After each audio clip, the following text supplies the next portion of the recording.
The Alaska Native Art Auction Gala is March 21st, 2026 in Anchorage, Alaska. Donate artwork by February 27th, 2026 and be eligible to win $500. Help sustain Indigenous-led media, including National Native News. Donor forms and details are found at knba.org.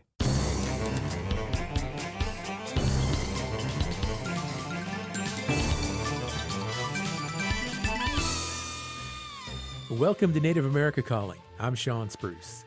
Hundreds of artists are setting up in Phoenix for the start of the Heard Museum Guild Indian Art Fair and Market. We'll get a snapshot of the major event that is close to marking its 7th decade. We'll also take a look at a unique exhibition in Kansas City that explores Native artists who connect with their creativity and tribal culture in miniature. They meticulously craft pottery, baskets, and carvings that are recognizably Native at a decidedly reduced scale. That's all coming up after the news.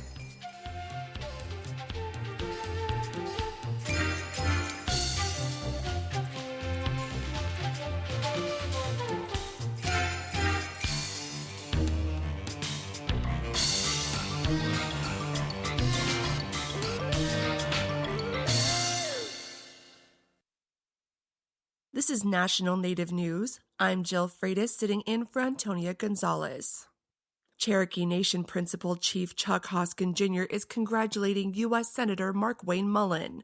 On Thursday, President Donald Trump appointed Mullen to lead the Department of Homeland Security.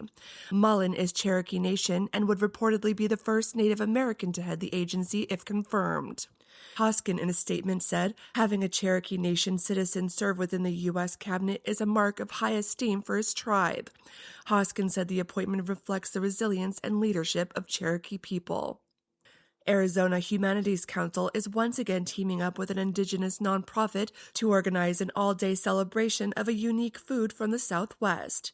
KJZZ's Gabriel Piatterazio has more on Saturday's gathering. Blue corn is not only nutritious, it's also synonymous with traditional ceremonies across this arid land. Amber McCrary is Diné and the program's manager with Arizona Humanities, and she says that's why, for the second year running, a festival named after this desert crop is taking root in downtown Phoenix. It's always been there in my life, and I would just like to see it kind of become this bigger thing that we will all celebrate together. This time around, the festival is tied to a Smithsonian initiative where each state is responsible for hosting a single folklife event this year in honor of the country's 250th anniversary. And for Arizona, that theme is blue corn through food, art, and storytelling, even down to the wardrobe, says Diné co-organizer Kinsale Drake, founder of the Indian Girls Book Club. If you are coming to the festival, wear your best blue. We have a dress code. For National Native News, I'm Gabriel Piatterazio. You can count on it like the steady beat of a native drum. Dancers across the generations fill up the hospital lobby at the Alaska Native Medical Center in Anchorage. But as KMBA's Rhonda McBride tells us, the kids are the one to watch. These days, we mostly see Alaska Native dance groups on a stage. But in the hospital lobby, the dancing is not meant to be a performance. Instead, a shared experience. The rhythms are almost hypnotic. Yet the dancers are fully present. Everyone is seated within a circle of sound and motion that spirals out from a small group of drummers. In Yupik, we say you rock, not dance. Kyle Watson is 12 years old, a 6th grader. He's here every Wednesday. His movements are sharp and precise, as if every fiber of his being snaps to the beat of the drum. It just makes me happy.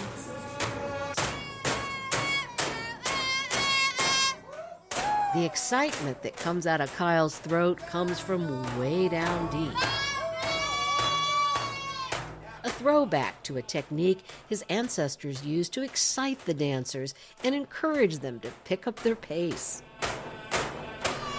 Kyle's grandfather, Percy Alexi, usually stands in the back of the room to watch. I'm proud of him. He makes it fun. And I'm proud to say he taught himself. I'm Rhonda McBride. I'm Jill Freitas.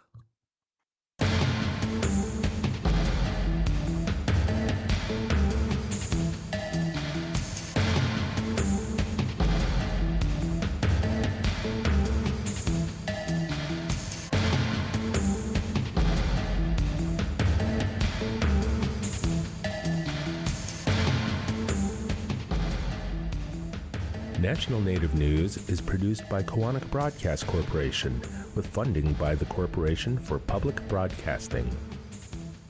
Support by the Gathering of Nations Powwow. The last dance is this April 24th and 25th at Expo, New Mexico. Main Street will be Native Route 66 with classic cars, motorcycles, roving dance performances, and more. Tickets at gatheringofnations.com and at the gates. Hear that? Tribal college faculty do so much, one can't say it all here. Nothing but respect. Visit mostthoroughdescription.com. The American Indian College Fund supports this program.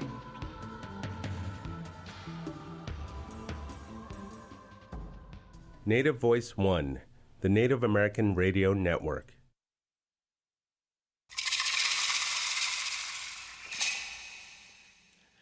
This is Native America Calling. I'm Sean Spruce. Sometimes artists take on the challenge to fit sophisticated cultural traditions into the smallest forms. There are Native artists who transform recognizable cultural designs for pottery, baskets, weavings, and carvings into miniatures. In some cases, there are traditions of creating miniatures that serve no other function than to be admired. A museum in Kansas City is curating a show celebrating those artists. We'll hear from them this hour. And in Phoenix, more than 600 artists are getting ready for a busy weekend at the Heard Museum Guild Indian Fair and Market. It is among the most celebrated gatherings of both traditional and cutting-edge contemporary artwork, jewelry, weaving, and pottery. We're going to hear about both of these shows today, and if you would like to join the discussion, call us at 1-800-996-2848. That's also 1-800-99-NATIVE. Joining us now from Phoenix, Arizona is Marcus Mananaukit. He is the Director of Community Engagement at the Heard Museum, and he is Comanche. Marcus, good morning, and welcome back to Native America Calling. Good morning, Sean. Thanks for having me. Joining us from Tucson, Arizona, we have Barbara Teller Ornelas. She is a master Navajo weaver. Barbara, I want to welcome you back to Native America Calling and also give you an opportunity to share a traditional greeting with our listeners. Thank you. Barbara Teller Ornelas in Shia Kapahin Sloan Toy Hitlini Basashin Hanagati Dasanal Ashin Dasache Did Alasananasha. Hi, my name is Barbara Teller Ornelas. I'm of the Navajo Nation. I'm Edgewater people born for water that flows together. The red streak across the face is my paternal grandparents, and one who walks around is my maternal grandparent. Thank you, Barbara. Who I am. Thank you very much, very much. Thank you. Joining us now from Phoenix, Arizona, on the show we have also Adrian Day. He is an artist who won Best of Show in the Youth Division last year at the Heard Indian Fair and Market. He is Ojibwe, Odawa, Potawatomi, Dakota, and Lakota, and an enrolled member of the Ho-Chunk Nation. Adrian, good morning, and welcome to the show to you too. Bonjour, hello, everybody. Bonjour, Adrian. Joining us from Kansas City, Missouri, we have Amy McCune. She is the curator and senior manager of collections at the National Museum of Toys and Miniatures. Amy, hello, and welcome to Native America Calling. Thank you. We're so excited to be on your program. And just west of Kansas City in Lawrence, Kansas, we are joined by Sydney Purcell. She is a curator at the Spencer Museum of Art and an advisory group member for the Native Arts and Miniature Exhibition. She's a citizen of the Iowa tribe of Kansas and Nebraska. Sydney, hello. Welcome to the show to you also. Thank you for joining us. Happy to be here. Thank you. Absolutely. Marcus, let's begin with you. This is the Heard Museum Guild's 68th Indian Fair and Market. I know you're really busy running around getting everything squared away for the show. What do you have planned for visitors this weekend? Well, we got a whole list of things you can enjoy at the Heard Museum. Of course, the museum is included in this fair and market, but we have entertainment, we got the food, we've got a children's zone. jumper in there, and then we have 633 artists. 633 yeah. to be exact. Wow, that is a lot of artists. Now, these are the best of the best in terms of indigenous artists. Tell us a little bit more about what it takes to get so many talented artists together, and some of the featured competitions and various displays that visitors will have an opportunity to see. Well, we start off with, the application process starts off with about 1,000 applicants, and we start in June, and we work our way all the way through, January. The last packet is mailed out to everyone that's in the show. And that usually, we whittle that down to around 600 plus. And it changes here and there, but we usually end up with about that number. There's been so many spectacular pieces brought out at the Herd. It had the best of show event, just like people want to compete and win that prize. So they really put their best foot forward, and we get so much, modern innovation with traditional heritage. It's a beautiful combination. Almost 70 years. So this is not a new show by any sense, any stretch of the imagination, fair, I should call it. Do you have any sense of how it's changed, how it's evolved in nearly 7 decades? Well, certainly, it started off on the lawn on Monte Vista as just a small show with the guild members wanting to support Native artists. And so you'll always know that this show is made for the artist. That's their mantra. This is for the artist. And, each year it used to be out back. We'd call it out back. Now it's just like right in the middle of our campus. We're here on 11 acres in the middle of Phoenix.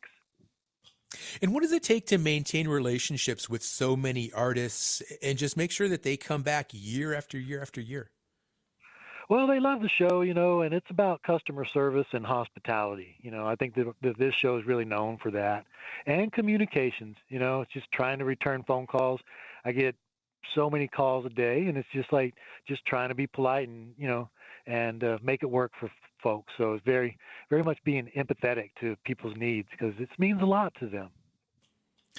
Every year we do shows up at Santa Fe Indian Market. Since the show is based in Albuquerque, it's an easy drive north.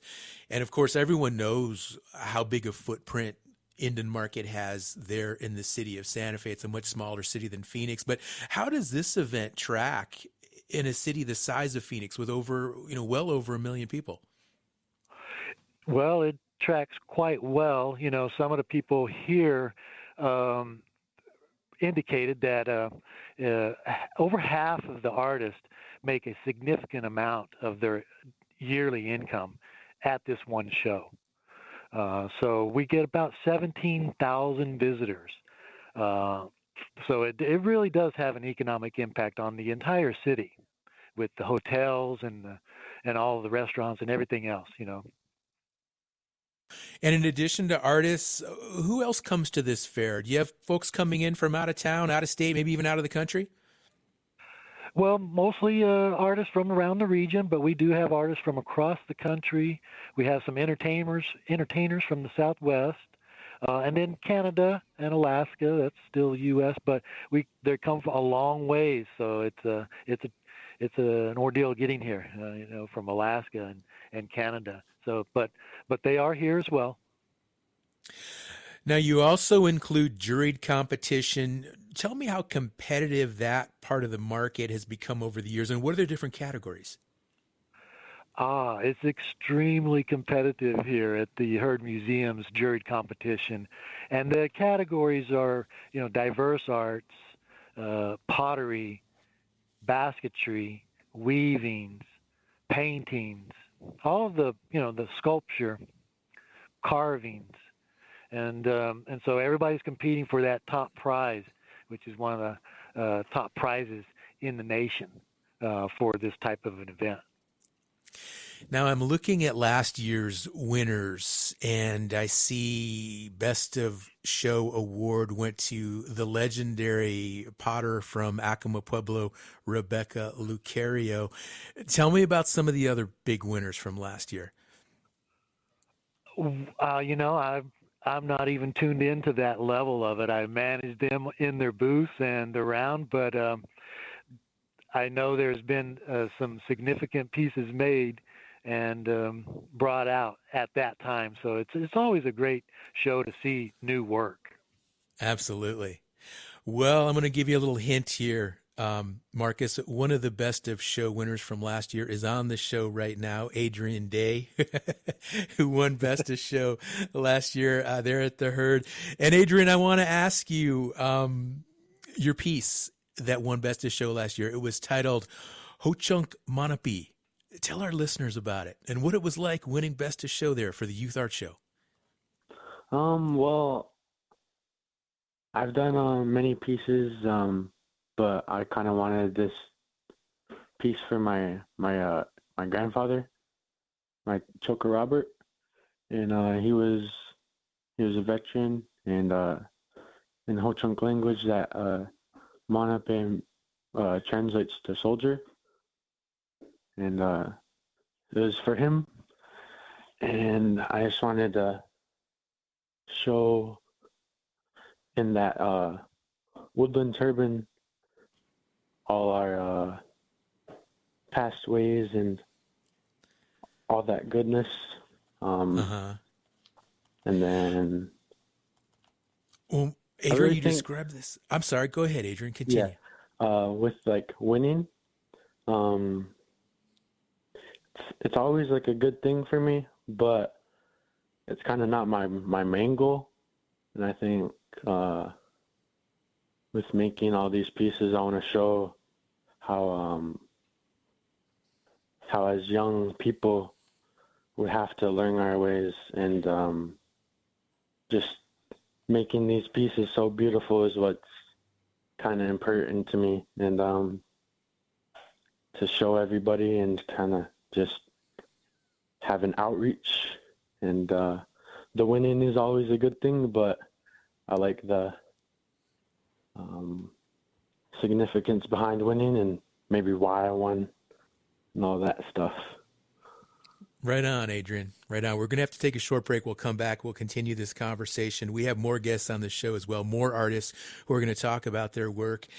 And the phone lines, of course, as always, are open for listeners who would like to join us, 1-800-996-2848. Maybe you have been to the Herd Museum Guild Indian Fair and Market yourself, or maybe you have plans to go this year. Tell us what you like about the event. What has it been like in the past?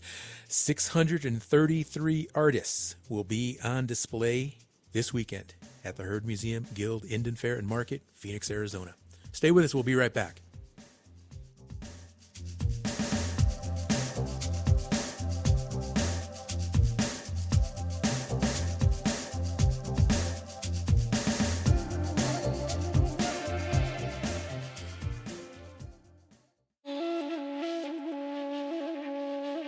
Cancer takes a physical and financial toll on patients and their families. For certain types of cancer, Native Americans face infection and mortality rates far higher than other groups. We'll get personal accounts of what it takes to face and survive cancer on the next Native America Calling.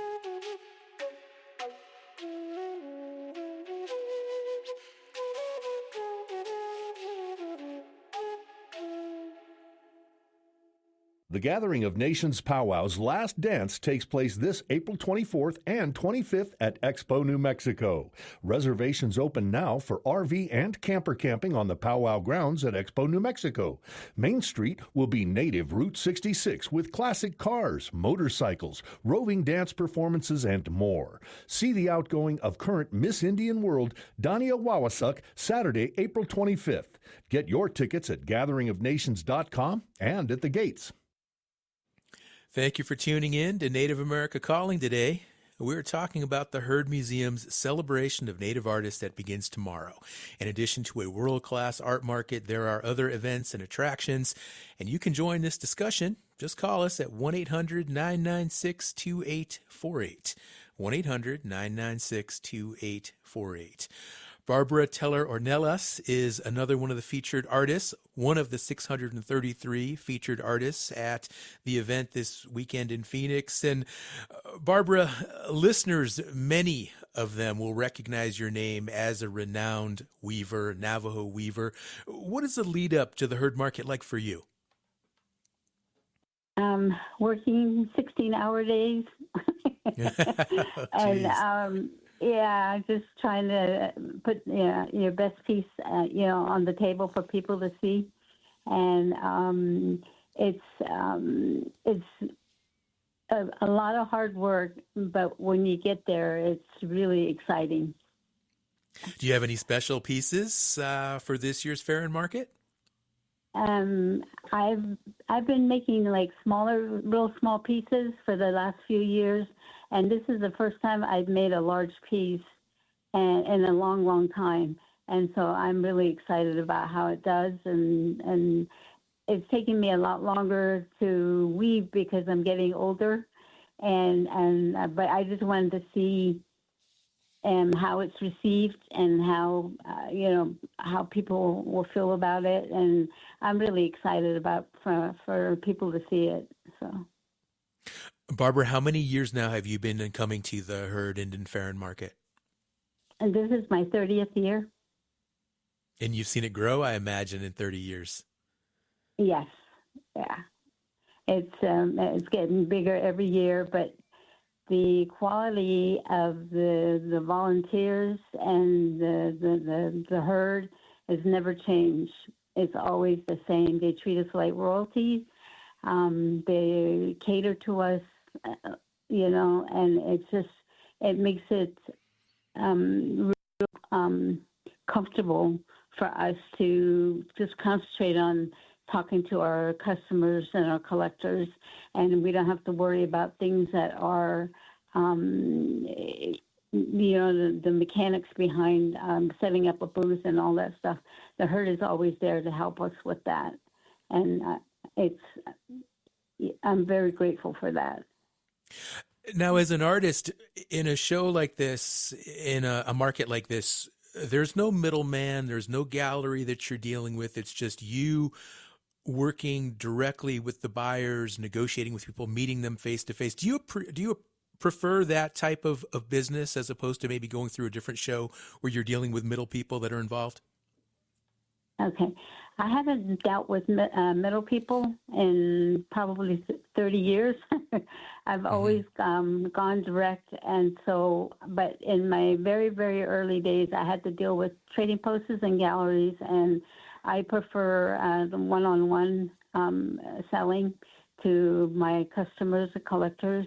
But it depends on where the artist is. Like I'm basically at the top of my game, so I can really ask for what my pieces are worth, but for somebody who's just starting out, like when I first started out, the Herd Museum was there to help me, and they helped me guide to be the artist that I am now. So I always felt like I had a lot of people behind me, especially people from the herd, and it helped me establish myself as an artist. Barbara, listening to you, I think of my grandmother when she would always say, well, they're one of those big shots. They get to call their own shots, and you're a big shot. That's how it works with you. I imagine you've made some good friends over the years with some of these other artists. Tell me more about the sense of community there among the different artists who are at the show. Yeah, a lot of the artists, older artists that were my age, we kind of came up together. We all had booths next to each other, and all our kids are small. We took care of each other's kids. And I remember, some of our booths, we had to make beds under our tables for the kids to come and play underneath there. Now we see our kids growing up to be adults with grandkids. Now we got grandkids under our tables.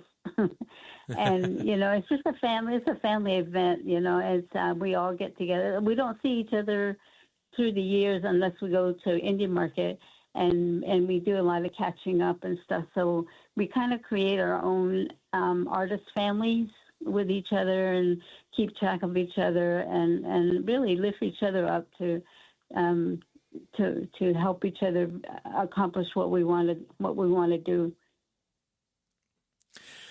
I'm looking at some pictures right now, Barbara, of some of your different rugs. And I have a question for just a quick question, because a while back I inherited a Navajo rug, and I was told that it's Two Gray Hills. But how do you actually determine a Two Gray Hills rug from a different type of rug?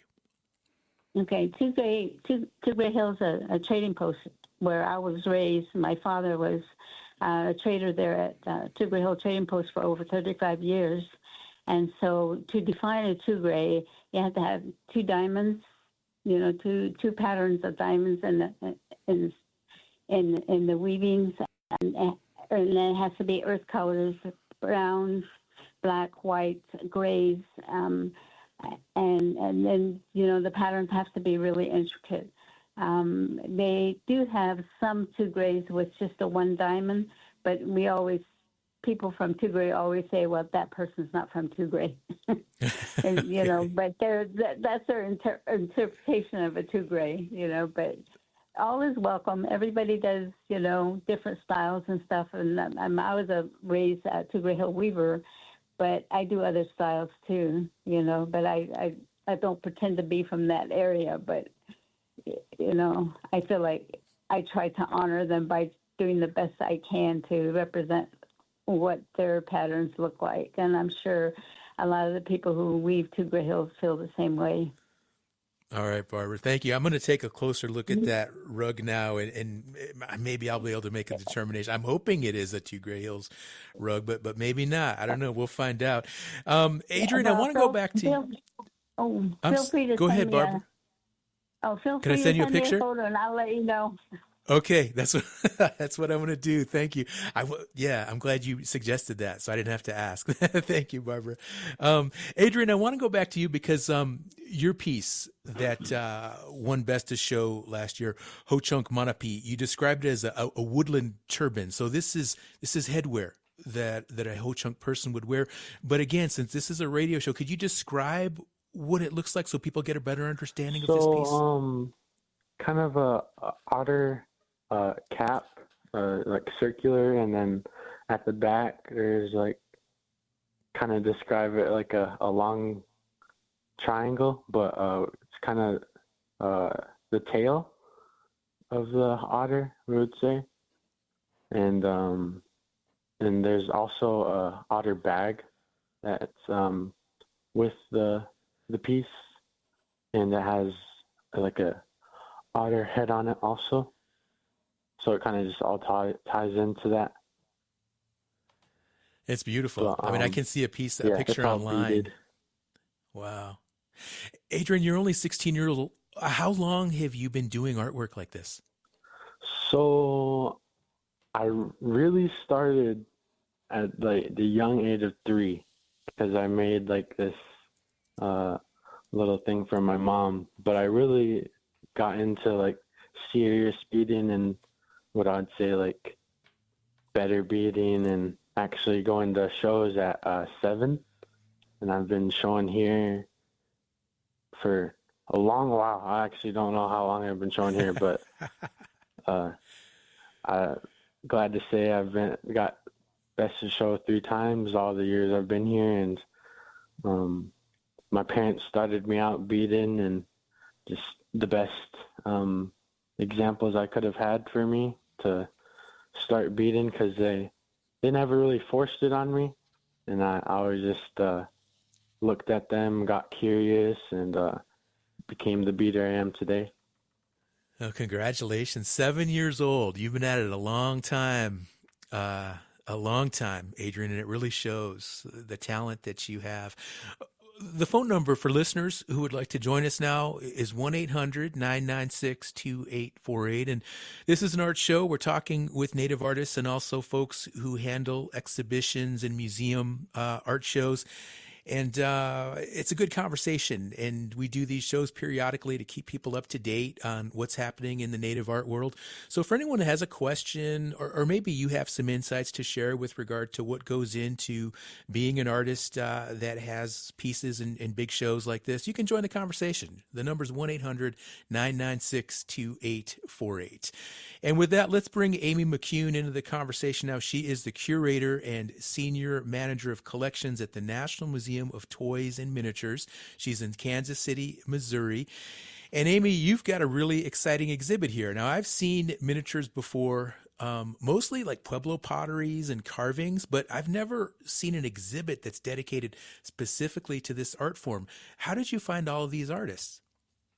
Well, that's a great question. We actually have a long history of having collected miniature art, especially native-made miniature art. We were founded in 1982. One of our co-founders, Barbara Hall Marshall, was interested in miniatures, and she had spent several decades collecting. And so when the museum was founded, she continued collecting, and she retired in 2010. And as a museum, we've tried to continue that tradition. Now, a lot of times we see native art as an extension of a functional piece, like maybe a piece of pottery or a basket that has a role in daily life. But because of the small sizes here, these pieces might not be as functional. What draws an artist to this type of art form? Well, I'm not an artist, so I can only guess. But I know that basically miniature art is important in many Native communities. I have found by going to markets that miniatures sell really well to collectors. And I think that's probably because it's a way that it's an entry point that people can get into collecting Native American art. And I think sometimes it's just the joy of creating something that's small, giving yourself the challenge of translating those skills to a smaller format that is appealing to people. Now, you have an opening reception planned for March 27th. Tell me more about that event. What's in store? Right. So the museum will open to the public on March 28th, but on the night of the 27th, we're going to have an opening, and you can actually, anybody can sign up to attend that opening. And we'll have some music. We will have members of our advisory group here, and you'll have the opportunity to see the exhibit as well as partake of food and drink. Amy, has there ever been an exhibition like this before, specifically focused on Native miniatures that you know of? Well, we actually had a gallery until we started changing it for a renovation called the Native Peoples Gallery for several years, since 2003. And so that was a small gallery here in the museum within our miniature exhibitions. Well, tell me more. This miniature gallery, or this temporary exhibit, is actually our attempt to continue to show Native American miniatures while we are in the process of renovating a long-term gallery. Got it. Okay. Who are some of the artists that are featured? And tell me more about some of the pieces that visitors will be able to see. Sure. Well, I could start with Barbara Teller Ornalius. Barbara has 3 pieces in the exhibition. And also her son, Michael, has a piece that we purchased last year from the Santa Fe Indian Market. It was won the best of miniature Navajo weavings. And those are traditional Two Gray Hills weavings, so they're as Barbara described them. We also chose to talk to 4 artists because this is our first time doing it. We had a film crew with us in Santa Fe, and 4 artists kindly sat down with us and talked about their artwork. And Barbara's one of them, Thomas Notsaway, Preston Duaney, and his wife Deborah. They had a collaborative piece that we also purchased at that show. And then, of course, and then Glenda McKay. So one of the things we're trying to do is really introduce the artists' voices into our exhibition, because we think that that's something that's been missing in the past. And so these videos are one way that we're doing it.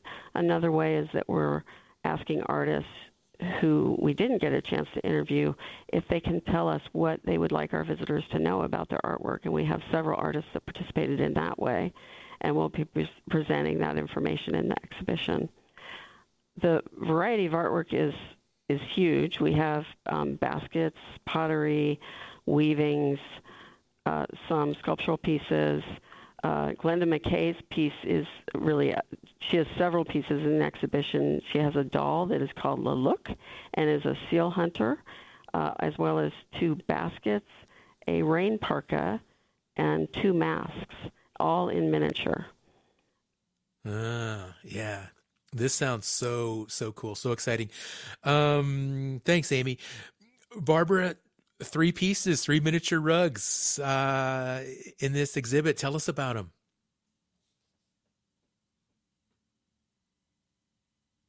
I know the one of them is a tigre, and then the other one's a burnt water. I remember what the third one is, and they're real tiny. They're like I think they're like 4 inches by 6. Or maybe even smaller than that. Yeah, it's been a long time since I've seen them. Yeah, because I haven't done miniature in a long time. So. Okay, we have to take a break. My son and I will be there in November. Okay, I'm interested in knowing what it takes to make a rug that small. Is it different than making a full size rug, or is the technique basically the same, just a smaller version? To make the miniatures, because you can't put your hands through the warp, so you have to use needles to move the yarn back and forth, and it takes a lot longer. If you do like a 4 by 6 small weaving, compared to like maybe an 8 by 10 weaving, the 8 by 10 will go faster than the 4 by 6. All right. Because Thank you. with the 8 by 10s, you can put your hands through and work faster, whereas the little ones, you can't do that. So. Lots to learn here on Native America Calling. We're going to take a short break. We'll come back. And we have another guest on the show, Sydney Purcell, who's the curator at the Spencer Museum of Art. She's going to join us as well. So stay with us, and the phone lines are open, 1-800-99-NATIVE.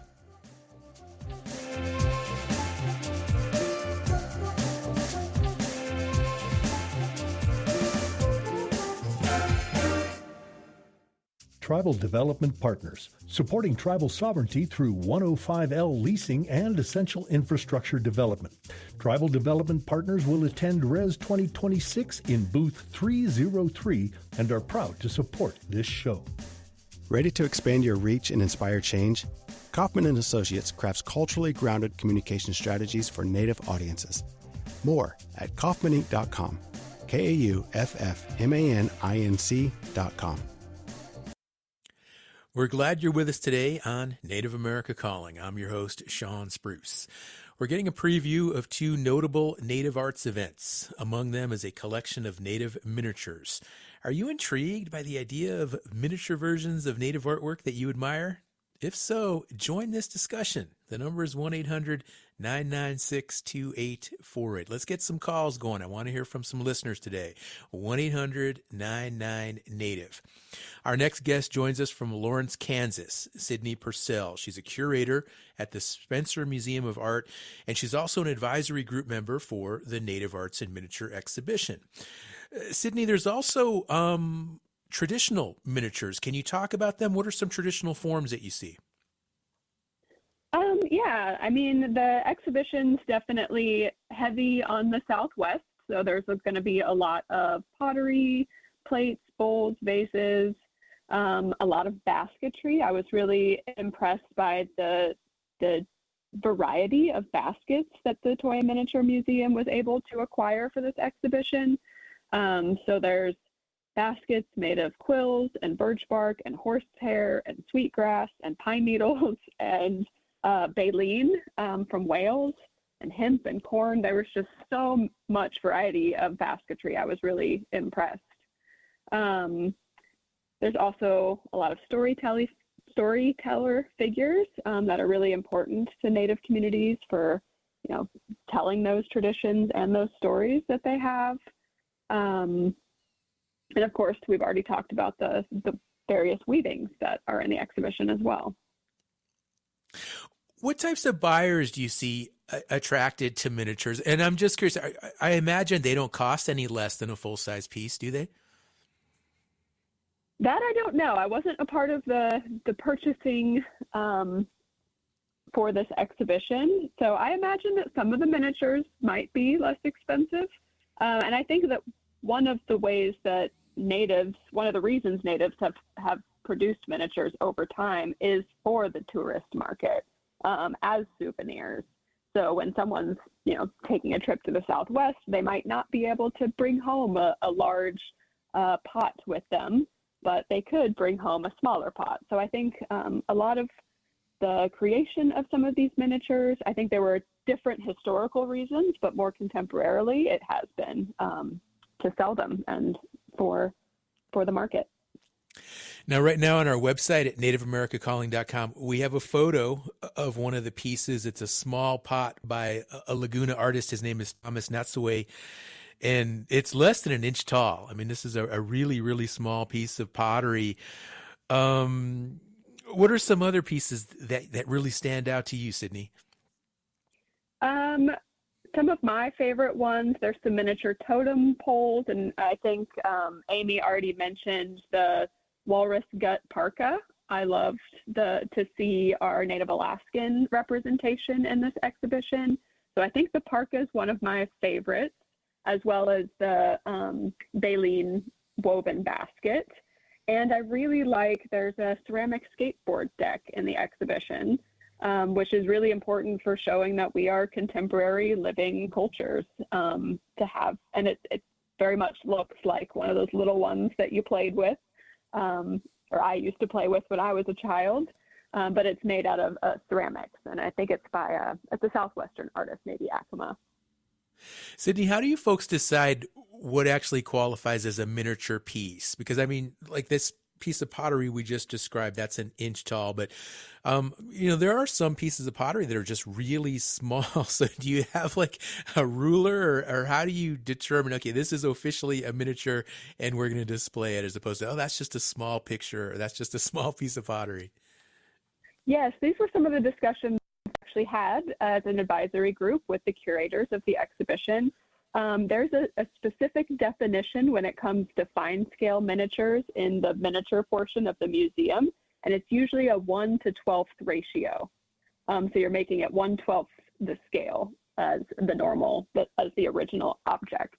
But with native miniatures, that is not necessarily how native miniatures are defined, even in markets like the Herd and Santa Fe. For miniature weavings, they are like smaller than a foot or 6 inches. For miniature pottery and baskets, it's smaller than 3 inches. So it might not necessarily be the 1/12 scale that fine scale miniatures are defined by. And they asked us as advisors how we wanted to define native miniatures. And we thought it was really important to use the rationale for how natives were defining miniatures within the art market versus the traditional fine scale miniature definition. Yeah, I'm glad you did, because otherwise it would just turn into a complicated math problem to figure out some of these different dimensions and perspectives. Amy, I want to go back to you because there's also an artist in residence program that goes along with this exhibit. Can you tell us about that? There is. Barbara actually mentioned that she and her son Michael are going to be here in November for one of the residencies. Also, LaDonna Victoriano is going to be here in June. She's the artist that did the ceramic skateboard deck that Sydney just mentioned. And then Don Johnston is going to be here, and Thomas Natsue. So, and right now I don't remember which one of them is in September and January, but throughout the course of the exhibition, we're going to be bringing artists in, and so our visitors can see demonstrations. In some cases, they can sign up for workshops and actually learn some of the techniques that the artists use. Thanks, Amy. Barbara, back to you. What excites you about the Artist in Residence program?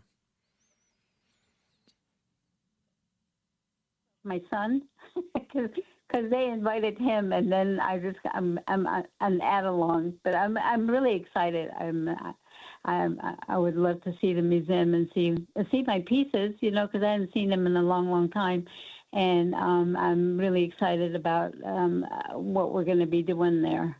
So I know I'm going to be demonstrating weaving, and I think my son is going to give a workshop with the weaving. So a workshop. Yeah, that sounds good. Really exciting. Amy, where's the best place that our listeners can go? I know there's a website, and I've seen it, and there's a little bit of information there, but are there other, maybe social media or other platforms where listeners can learn more about the event and maybe see some of these pieces? Post on social media quite frequently, and this is one of our major projects right now. So you can follow us on Instagram and Facebook. We also put some notices on LinkedIn, like the opening was put on LinkedIn, and there may be one other, but I would say Instagram and Facebook are the ones that are easiest to go to and see some of the artwork. And then our website, of course, which is toyandminiaturemuseum.org. Okay.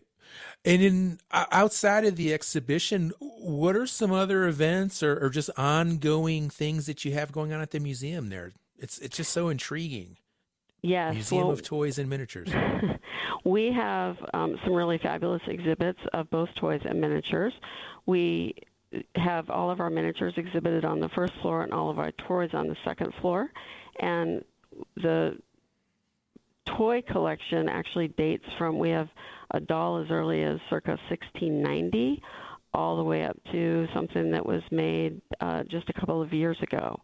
And so we talk about the toys, the functions that toys serve in your lives, and we have a hallway called the Iconic Toys Gallery, where you can see toys from the 1950s to about 2000. And what we find is that people come in and they really connect over those toys. They have lots of nostalgia and they tell stories. And in the miniatures, we're really introducing, with fine scale miniatures, we're introducing something that people don't even know what to really expect before they come to the museum. But we have magnifying glasses out because some of those pieces are really small. Sydney mentioned it's mostly 1/12 scale, but we even have things that are 1/44 scale, so 1 inch equals 12 feet. Okay. Wow. Sydney, these native miniatures we're talking about, is this a growing type of art form? Are you seeing more artists and more work going this direction? I haven't seen a ton of it. I think it's a kind of a niche subset of native arts. So I'm not sure that I've seen like a lot more miniature arts popping up in more recent times. No. And tell me more about the Spencer Museum of Art. That's where you're the curator. Yeah, I'm the curator for public practice. So I work with communities to co-curate exhibitions. We're a university art museum, so we do a really good job at catering to our university students and faculty. And part of my job is to kind of expand our audiences to outside of our university. And I always say that, I'm Iowa Tribe, and I'm still learning all there is to know about my tribe, and I can't possibly know everything there is to know about all 575 federally recognized tribes. So we need members of those communities to help us when we're doing an exhibition about them. Nothing about us without us is kind of the model that I live by as a curator at the Spencer. Now, the Native Arts in Miniature exhibition opening reception again, March 27th, 2026. How long does it go, Sydney? Is it weeks? Is it months? It is up for almost a year, I believe. I should have those dates with me. Amy? 25th, 2020. It's going to be open from January 25th or until January 25th, 2027. Okay. All right. So a year. Yeah. Fascinating. Really fascinating. miniatures, native miniatures, different designs, potteries, weavings, baskets, so much to choose from, so much to talk about. Amy, when you first got into this type of work and bringing artists together and first had this vision, this idea to create this, what went in your mind and what was your goal? What were you trying to accomplish? Was it to get exposure for these pieces or get exposure for the artists, or were you really looking to kind of build this genre and make it more well known? Well, it's really all of those things. We had a collection of Native American miniatures, although in our previous gallery, not all of them were made by members of tribes. And so we felt we needed to really reconsider how we were showing our Native American miniatures. And we also, that's when we came up with the idea that we really want to put the artist's voice into the gallery, because artists can really talk about their work better than anybody else can. And so we felt that we were updating an exhibit that was 20 years old, and that will actually open later in 2027. And so we thought we'd kind of try out these concepts with this temporary exhibition.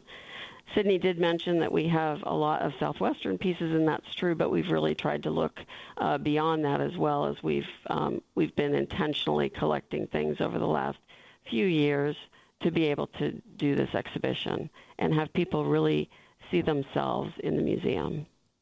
Okay. Now, Barbara Teller Ornelas, we know that you have 3 miniature rugs in this exhibit, and you talked a little bit earlier about what it takes to make a miniature rug. Are you working on any new miniatures for the future, rugs? I haven't really decided what I'm going to be doing, because I just came off 6 months work on this piece that I've made for the herd. And so, yeah, I wouldn't mind doing another miniature weavings, because those, I put on little tiny looms and I can take on travel with me when I go places. And it's much easier to work on a small miniature, like in a hotel room, than a large piece. So, yeah, I think there's going to be more in my future. Barbara, about how many rugs do you weave a year, do you estimate? It depends on the size. If I do a large piece and it takes me, like this piece that I just finished, it took me 9 months to do. But the smaller ones take a month or two. But the miniatures probably take anywhere from 2 weeks to about a month.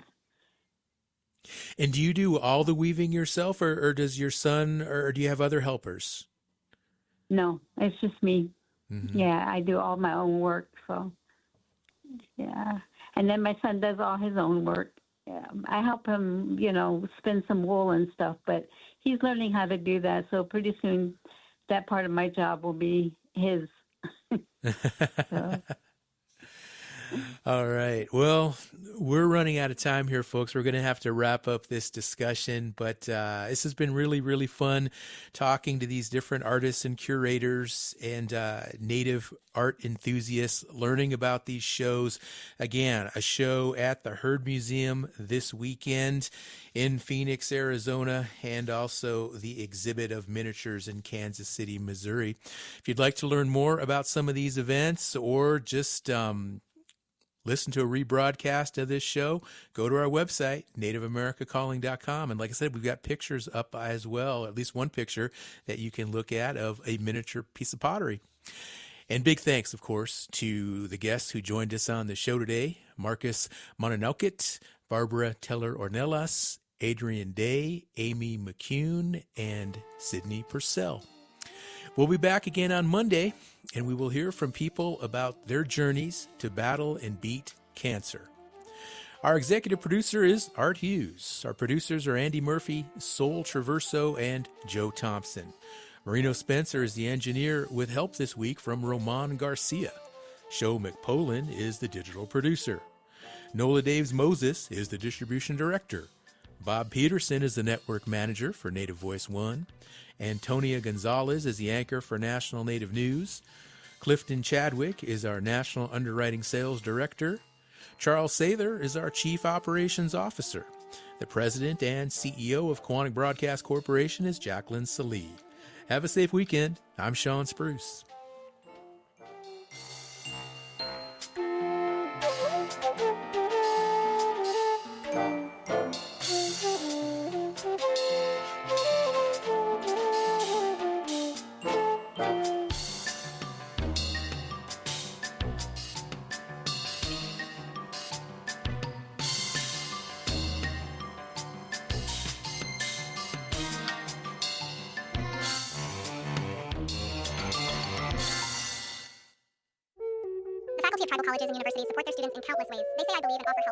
Hear that?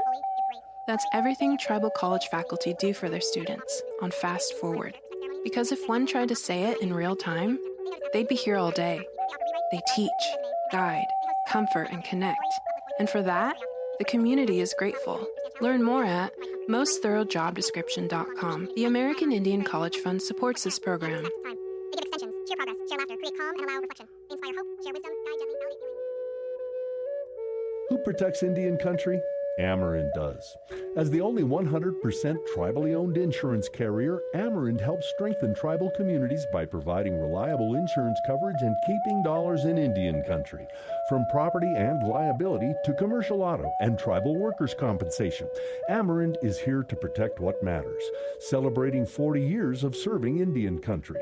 Learn more at Amerind.com. That's AMERIND.com.